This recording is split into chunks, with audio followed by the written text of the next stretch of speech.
Hello. Welcome back to the studio. My name is Joel, and today we're going to be painting this black Labrador.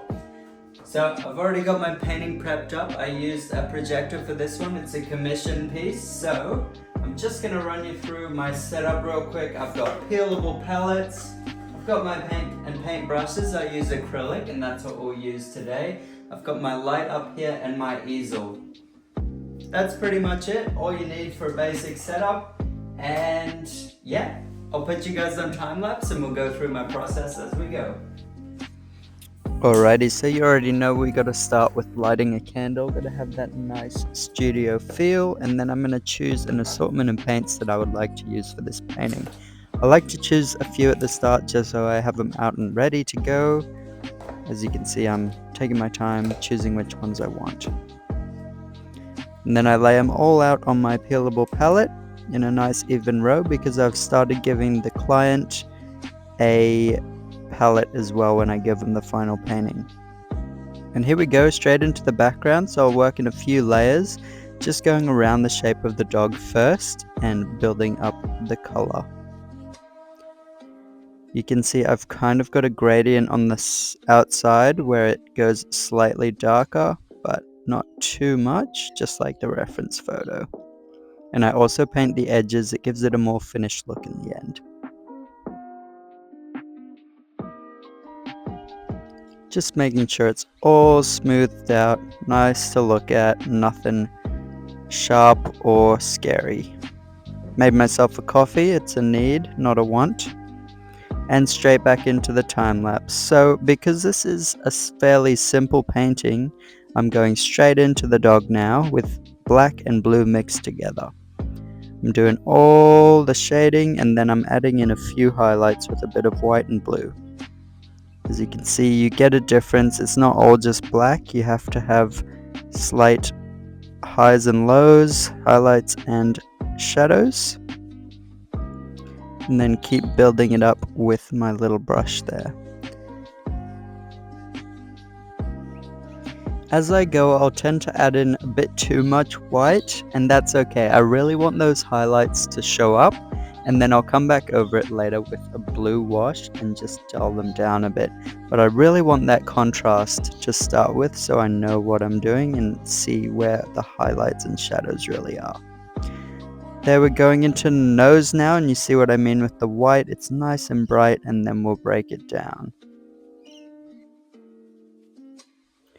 And then I'll add in all my really bright highlights, and it'll start to look a little weird. But yes, again, we'll add a wash, and it'll dull down a bit. There you can see I'm starting on the tongue. Same story, darks, lights, and the eyes there. So with the eyes, I just black them out first, and then I'm gonna build from there.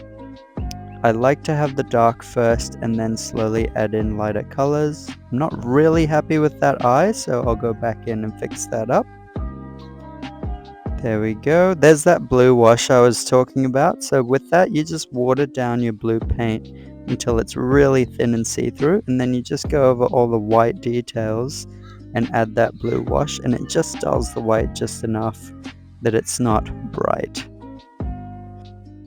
And then we'll add in a really soft shadow and do the final details, the collar, a few dark patches, and any final touches just so that I'm happy with it. Final thing to do is sign your work. So here you can see me signing. I sign my name and then I write Art by Joel underneath. Everybody does it different. This is just how I roll. And for this, I'm using a black Posca pen. So a Posca pen is a paint pen and they work really well for the fine details like this. Boom, there you go. Some glamour shots before we dive into finishing. Lovely. Look at the mess I made. Alrighty, so here you've got exterior clear with a UV protectant. It's water-based and you can get it at Bunnings. I use this religiously to cover my paintings because I believe I could chuck them outside in the rain and they'd be fine with this stuff.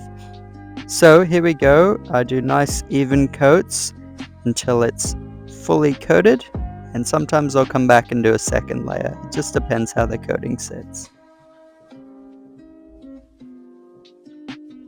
You can also thin this stuff down with water to get a really smooth finished look.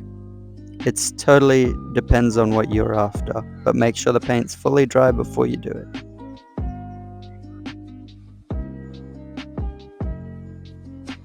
I'm just cleaning up any excess strips. I don't want any chunky bits. I want it nice and smooth.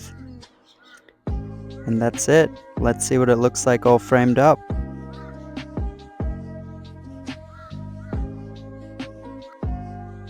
I make my own frames, so I'll have to dive into that in a different video, but this one came out really nicely, and I just love how it reacts with the dog there. So I've started putting in the pallets with the painting, so that looks pretty cool. It's a bit interesting. I don't know how I feel about it, but I'm going to do that from now on for a while. And there you go. That's it. And with that, thank you so much for watching my video. You know what to do. Press all the buttons, and we'll see you in the next one. Cheers, guys.